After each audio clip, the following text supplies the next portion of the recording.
Fernando Alonso just missed out on breaking into Q3 in Saturday's qualifying for the Miami Grand Prix. Fernando Alonso was left furious with Ferrari's Carlos Sainz for holding up and preventing him from progressing into Q3 on Saturday at the Miami Grand Prix.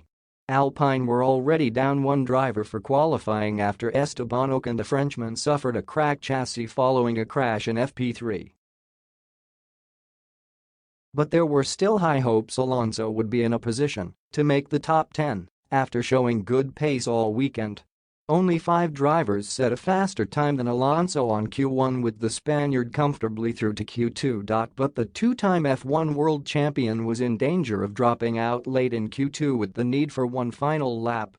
Several drivers were in a similar situation though, leading to traffic on the track in the final few seconds of the session.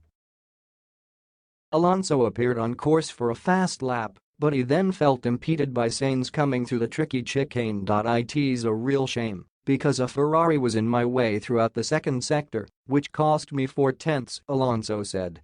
I was 6/10 better than my previous lap, but came out of turn 16 only 1/10 ahead, so I lost 4/10 or half a second in traffic. That's unacceptable. The incident was looked at by the race stewards, but they deemed no further investigation was necessary. But Alpine boss Otmar Szafnauer can't understand why Sainz got in the way of Alonso at the end of Q2. It was a disappointing qualifying for us because we couldn't show our true pace, Szafnauer said. The result doesn't reflect our actual performance.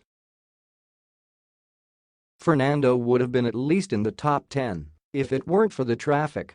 I don't know exactly what Carlos was doing, because Fernando was on a fast lap while he was driving slowly on the track. Sainz eased through to Q3 and was in contention for pole in the second run, only being pipped to first by his teammate Charles Leclerc. Alonso, meanwhile, will start 11th with Ocon starting at the back of the grid for tonight's race.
No